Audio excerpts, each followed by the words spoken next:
सामर्थ्याने बलवान होत जा. सैतानाच्या डावपेचारपुढे तुम्हाला टिकाव धरता यावा म्हणून देवाची शस्त्र सामुग्री धारण करा. कारण आपले झगडणे रक्त मांसाबरोबर नव्हे, तर सत्तांबरोबर, अधिकाऱ्याबरोबर, सध्याच्या काळोखातील जगाच्या अधिपती बरोबर, आकाशातील दुरात्म्याबरोबर आहे. या कारणास्तव तुम्हाला वाईट दिवसात प्रतिकार करता यावा व सर्व काही केल्यावर टिकाव धरता यावा म्हणून देवाची शस्त्र सामग्री धारण करा. Praise the Lord. Praise Lord. Thank you sir, thank you. वाचलं वचन दे बाप आशीर्वादित करो आणि आपणा प्रत्येकाबरोबर ते बाप वचनाच्या द्वारे पवित्र आत्म्याच्या द्वारे बोलो व कार्य करो. पहा, पाऊल आपल्याला पुष्कळ गोष्टी सांगत आहे, पुष्कळ गोष्टी सांगत आहे. आणि म्हणून तो आपल्याला या 10व्या वचनापासून पुढे बोलत असताना त्याला काय म्हणायचं आहे याकडं व्यवस्थित लक्ष द्या. आज जरा माझा आवाज कमी आहे, कारण मी नगर, बीड आणि जालना, अंबड या ठिकाणी पुष्कळ मीटिंग झाल्या. त्या सगळ्या मीटिंग्समध्ये आवाज आमचा गेलेला आहे. तरी पण या ठिकाणी आपण जॉईन झालो, काही कारणं सांगितले नाही आणि आपण बोलत आहोत. तरी पण शेवटी प्रभूमध्ये व त्यांच्या प्रभावी सामर्थ्यात बलवान होत जा, बलवान होत जा. म्हणजे पाऊलाला काय म्हणायचं आहे? पाऊल हे म्हणतो की प्रभावी सामर्थ्याने बलवान होत जा, बलवान होत जा. कशामध्ये बलवान व्हायचं आहे? प्रभूमध्ये बलवान व्हायचं आहे, प्रभूमध्ये बलवान व्हायचं आहे. मग प्रभूमध्ये बलवान व्हायचं असेल तर हा पाऊल पण आपल्याला सांगतो ना. पाऊल काय म्हणतो माहितीये का? बलवान होण्यासाठी पाऊल आपल्याला या इपिस्टमध्येच बोलतो असं नाही प्रियानो. तर पाऊल आपल्याला फिलिपाईमध्ये पण बोलतो 4 आणि 13 मध्ये. काय म्हणायचं पाऊलाला 4:13 मध्ये? मला जो सामर्थ्य देतो त्यांच्याकडून मी सर्व काही करावयास शक्तिमान आहे. मी सर्व काही करावयास शक्तिमान आहे. म्हणजे तुम्ही आणि मी शक्तिमान केव्हा होतो? प्रभूमध्ये होतो, प्रभूमध्ये होतो. आणि इथं पावलाला जे काय सांगायचंय त्याप्रमाणे प्रभूमध्ये व त्यांच्या प्रभावी सामर्थ्याने बलवान होत जा, बलवान होत जा. बी स्ट्रॉंग म्हटलेले. Be strong, be strong, be strong. मग तुम्ही आणि मी कसं असायला पाहिजे? प्रभूमध्ये स्ट्रॉंग असायला पाहिजे. म्हणून तुमच्या आणि माझ्या ठाई फक्त बलवान होण्याकरता, बलवान होण्याकरता, ते पण प्रभूमध्ये बलवान होण्याकरता प्रियानो, आत्मा आमच्या ठाई असला पाहिजे. सगळ्यात महत्वाची गोष्ट म्हणजे spirit, and that too indwelling spirit. Indwelling spirit, indwelling spirit म्हणजे आमच्यामध्ये जो आत्मा आहे ना प्रियानो, आत्मा तो वस्ती करणारा आत्मा पाहिजे, वस्ती करणारा. थोडा वेळ आत्मा आहे, थोडा वेळ आपण या ब्लेसेडला जॉईन झालो आणि नंतर पुन्हा आपला आत्मा नाहीये, अशी जर स्थिती असेल तर प्रियानो, त्या परिस्थितीचा काही उपयोग नाहीये. We must be continue in holy spirit. तर पुढं चालून काही त्याचा उपयोग होऊ शकतो प्रियानो, उपयोग होऊ शकतो. म्हणून आत्मा आपल्या ठाई सतत असला पाहिजे. इनड्वेलिंग स्पिरिट, इनड्वेलिंग स्पिरिट कसं असायला पाहिजे? Adopted, adopted. एखादं बाळ जर आपण घेतलं आणि त्याला अडॉप्ट केलं तर मग आपण परत त्याला कुठं नेऊन सोडतो का? नाही, ते आपलंच आहे. तसं तुम्ही आणि मी सुद्धा, when we are adopted, adopted, spirit, indwelling spirit, adopted spirit. मग काय होत आहे प्रियानो या ठिकाणी? ते बाप आपल्याला हा प्रश्न विचारतात, who we are in Christ, who we are in Christ. आज आपण ख्रिस्तामध्ये कोण आहोत? आज आपण ख्रिस्तामध्ये कोण आहोत? फार मोठा प्रश्न आहे प्रियानो. ख्रिस्तामध्ये असलं पाहिजे फक्तच आम्ही असं बोलून चालणार नाही की आम्ही ख्रिस्तामध्ये आहोत. ख्रिस्ताने पण तुम्हाला आणि मला ओळखलं पाहिजे. आपली प्रार्थना ऐकली गेली पाहिजे. प्रार्थनेचं उत्तर दिले पाहिजे. अशा सगळ्या स्थितीमध्ये who we are in Christ, who we are in Christ, आपण कोण आहोत, ख्रिस्तामध्ये आपण कोण आहोत. मग आपण पहिल्या 3 अध्यायामध्ये अभ्यास केलेला आहे. पहिल्या 3 अध्यायामध्ये पाऊल आपल्याला हेच सांगतो की आपल्याला वेगवेगळ्या गोष्टी पावलाने दाखवलेल्या आहे. वेगवेगळ्या गोष्टी. हा, त्यापैकी 4 अध्याय, 5 अध्याय आणि 6 अध्याय यामध्ये एकदम वेगळ्या गोष्टी आहेत प्रियानो, एकदम वेगळ्या गोष्टी आहेत. म्हणून या 4 ते 6 मध्ये आम्हाला पाहायला मिळालं किंवा शिकायला मिळालं वॉक इन स्पिरिट. सुरुवातीलाच आम्ही पाहिलं की आत्मा आमच्यामध्ये वस्ती करणारा आत्मा असला पाहिजे. वस्ती करणारा आत्मा. थोडा वेळ आहे, थोडा वेळ निघून गेला, आम्ही जगामध्ये गेलो, पुन्हा जगातनं आम्ही माघारी आलो, मग ब्लेसेड फेलोशिपचा आत्मा येईल ना परत. पण आपण त्याला घालवायचंच का? का घालवायचं? कारण की या ठिकाणी आपण अभ्यास करत असताना लक्षामध्ये येतं, काय आपल्याला सांगितलेलं आहे? आत्म्यात चाला, walk in spirit, walk in love, walk in spirit, walk in love. पण त्याच्याही पुढे जाऊन हाच पाऊल एपिसमध्ये आपल्याशी बोलत आहे, फिलिपाईमध्ये आपल्याशी बोलत आहे. आणि प्रियानो, अशा या स्थितीमध्ये या पाऊलाला आणखीन काय बोलायचं आहे?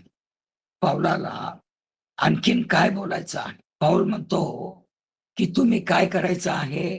प्रभूमध्ये बलवान व्हात जा. प्रभूमध्ये बलवान होत जा. प्रभूमध्ये.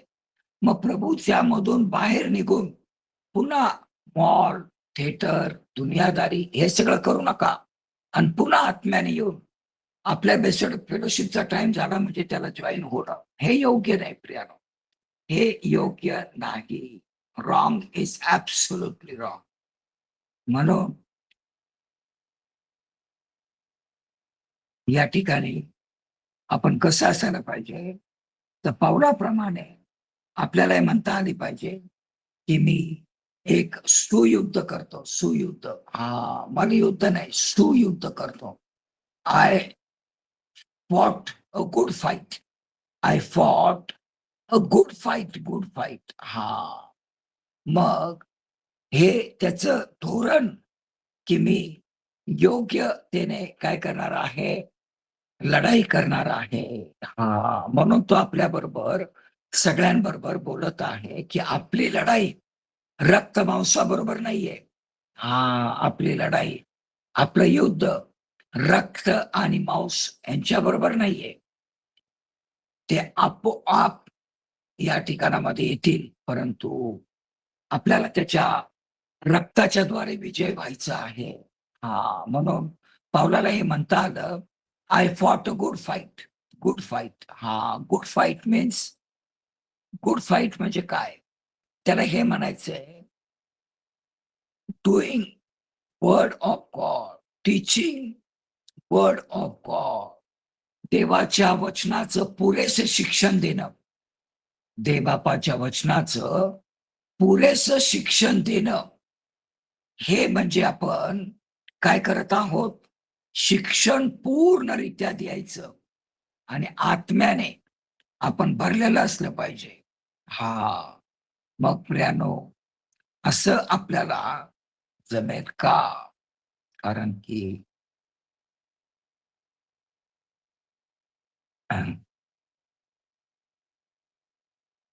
पाऊलाप्रमाणे पाऊल हा दिवसातनं 5-5 तास 5-5 तास टीचिंग आणि प्रीचिंग करत होता प्रियानो. पाऊल दिवसातनं 5-5 तास plus teaching, preaching, teaching, preaching करत होता. मग त्याने अभ्यास कधी केला असेल? कारण तो रावट्यांचं पण काम करत होता आपल्या उपजीविकेसाठी. हां, तरी सुद्धा तो टीचिंग आणि प्रीचिंग करत आहे आणि बायबलचं अध्ययन म्हणजे अभ्यास देखील करत आहे प्रियानो.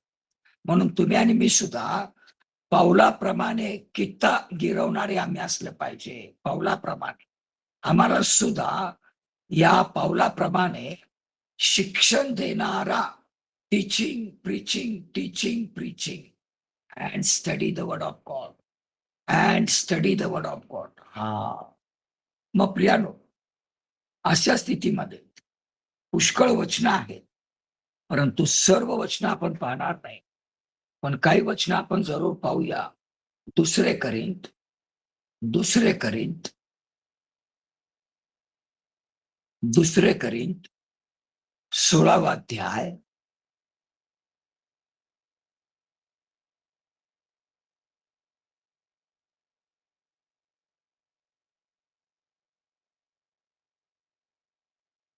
16वा अध्याय आणि त्याचं 8वं वचन.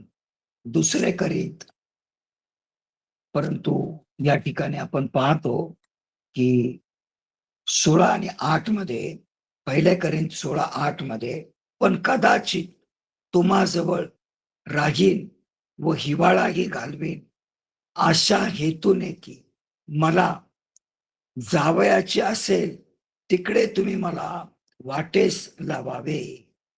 कारण आता तुम्हास केवळ भेटून जावे अशी माझी इच्छा नाही, तर प्रभूची इच्छा असल्यास मी काही वेळ तुम्हाजवळ राहीन अशी आशा मी बाळगून आहे. प्रियानो, पावलाप्रमाणे आपल्याला पण या सगळ्या गोष्टींकडं व्यवस्थित लक्ष देता आलं पाहिजे आणि आपल्याला वचनामधून व्यवस्थित बोलता आलं पाहिजे. कारण तो पहिले करीन 16:8 मध्ये त्याला असं म्हणायचं आहे, तरी 50व्या दिवसाच्या सणापर्यंत मी इपिस येथे राही.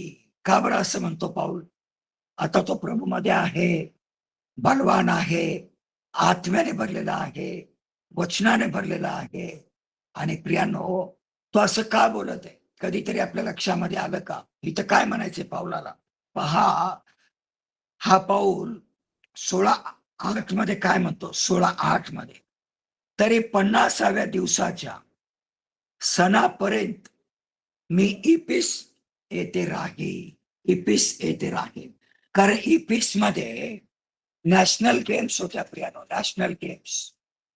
आणि पावलासाठी उघडलेलं द्वार होतं. Open door to preach the gospel. Open door to preach the gospel. निरनिळ्या ठिकाणामधून लोक इकडे येणार, निरनिळ्या ठिकाणातून लोक खेळण्यासाठी येणार. परंतु पाऊल त्या सर्वांना काय म्हणत आहे की देवबापाने माझ्यासाठी उघडलेलं द्वार ठेवलेलं आहे. उघडलेलं द्वार, open door to preach the gospel. To preach the gospel. जे संपूर्ण जगात येणारे लेकरं, हा, खेळण्यासाठी येणारे लेकरं, परंतु त्यांना देखील पाऊल काय करत आहे? सुवार्ता सांगणार आहे. म्हणून तो म्हणतो, युद्ध माझं नाहीये. आणि ते बापाने दाविदाला पण सांगितलं, युद्ध दाविदा तुझं नाहीये. आणखीन ते बापाने यहोशाफाटाला पण सांगितलं, युद्ध तुझं नाहीये, तुम्ही फक्त आराधना करा, फक्त आराधना करा, आराधना करणारे व्हा. युद्ध माझं आहे, मी लढेन. युद्ध माझं आहे, मी लढेन. आणि म्हणून प्रियानो, अशा स्थितीमध्ये हे पावलाच्या लक्षात आलं की आता battle belongs to God. Battle is God, battle belongs to God. मला काही युद्ध करायचं नाही, कारण माझं युद्ध तर कसं आहे, रक्त मांस यांच्या बरोबर नाहीये, दुरात्म्याची सत्ता.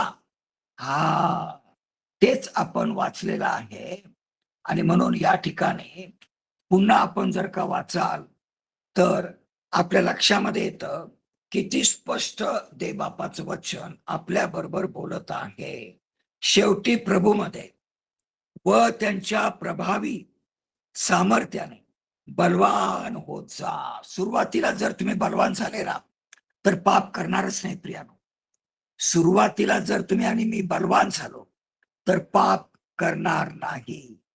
पण जर आपण सैतानाच्या डावपेचा पुढे तुम्हाला टिकाव धरता यावा म्हणून देवाची संपूर्णपणे शस्त्र सामग्री धारण करा. मग पाऊल काय म्हणतो आपल्याला? पाऊलाला या ठिकाणी हेच म्हणायचं आहे की आपलं झगडणं रक्त मांसाबरोबर नव्हे.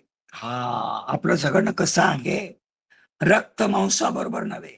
रक्त मांसाबरोबर नव्हे, तर अंधाराची सत्ता, अंधारातील सत्ता आहे, आणि शिवाय काळोखातील ज्यांच्या अधिपती बरोबर, आकाशातल्या दुरात्म्याबरोबर आहे. म्हणजे पावलाचं युद्ध त्यांच्या बरोबर होतं. म्हणून पावलाला पण म्हणता आलं, काय म्हणता आलं पावलाला?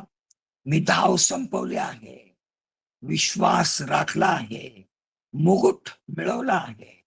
आणखी जे मुकुट ठेवलेले आहे ते कोणासाठी आहेत? जे विश्वासणारे आहेत. विश्वासणाऱ्यांना पण ते बाप मुकुट देईल असं खात्री बाळगू नका प्रियानो. कारण आज आज आज त्याने हे स्पष्ट केलेलं आहे. काय स्पष्ट केलेलं आहे? इथं तो स्पष्ट म्हणतो, कारण आपले झगडणे रक्त मांसाबरोबर नव्हे, तर सत्ताबरोबर, अधिकाऱ्याबरोबर, सातव्या काळोखातील जगाच्या अधिपती बरोबर व आकाशातील दुरात्म्याबरोबर असो. म्हणजे सगळे त्याचे शत्रू आपल्याला पाहायला मिळाले का प्रियानो? कारण त्याने एपिसचा 6वा अध्याय आणि 10 पासून ते शेवटपर्यंत तो या वचनांवरच बोलत आहे. वचनांवर बोलत आहे. म्हणून तुम्ही आणि मी सुद्धा प्रियानो वचनाकडे अधिक लक्ष द्या. वचनाकडं अधिक लक्ष द्या. कारण वचन आपल्या बरोबर काय बोलतं याकडं अधिक लक्ष द्या. कारण वचन स्पष्ट आपल्या बरोबर बोलत आहे. 1 आणि 10, 1 आणि 10 प्रभूमध्ये बलवान होत जा. प्रभूमध्ये बलवान होत जा. प्रभूमध्ये बलवान होत जा. मग प्रियानो, तुम्ही आणि मी प्रभूमध्ये जर आपण बलवान झालो तरच आपल्याला हे युद्ध करता येणार आहे प्रियानो. अन्यथा हे युद्ध आपण त्या रणभूमीवर जाण्याच्या आधीच आपण हारलेलं जीवन जगणार. आणि या सगळ्या गोष्टींमध्ये पाऊल आणि आत्मा जर आपल्या बरोबर बोलत असेल, कार्यरत असेल, तर प्रियानो या ठिकाणी पुन्हा एकदा व्हिजिट करा. कारण की पाऊल काय म्हणतो हे तुम्हाला लक्षात येईल. बरोबर एपिसचा 4था अध्याय, शेवटची काय वचनं, एपिसचा 6वा अध्याय आणि सुरुवातीची काय वचनं. म्हणून पाऊलाला स्पष्ट म्हणता आलं. काय म्हणता आलं पाऊलाला?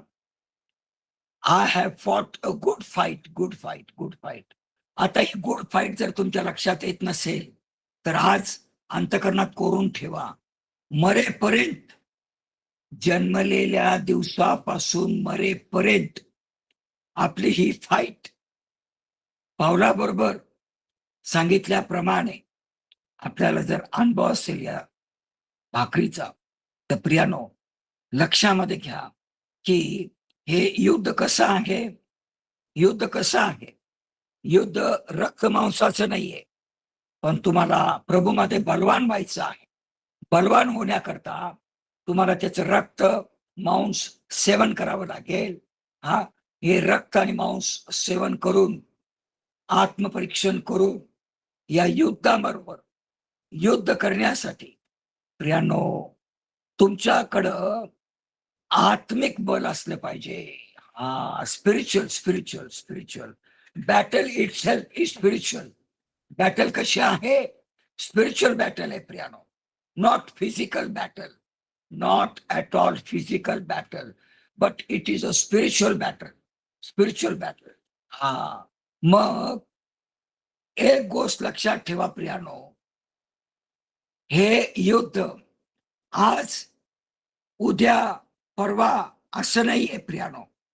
ज्या वेळेस तुम्ही ख्रिस्ताचा स्वीकार करता, तारणारा म्हणून स्वीकार करता, तारण साधून घेता, पापांची क्षमा पावलेले लोक होता, जीवनी पुस्तकात नाव लिहिलं जातं, त्याच वेळेस आपल्याला या बुटांच्या संबंधामध्ये आपण अधिक पाहू शकतो. हा, का?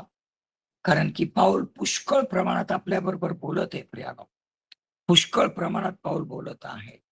हा, म्हणून तुम्ही आणि मी एक गोष्ट फक्त लक्षात ठेवा, एक गोष्ट लक्षात ठेवा, की जे तुम्ही तारण प्राप्त, पाप क्षमा पावलेले, बुडून बाप्तिस्मा घेतलेले, त्याच्या येणं तुम्हाला प्रिय आहे.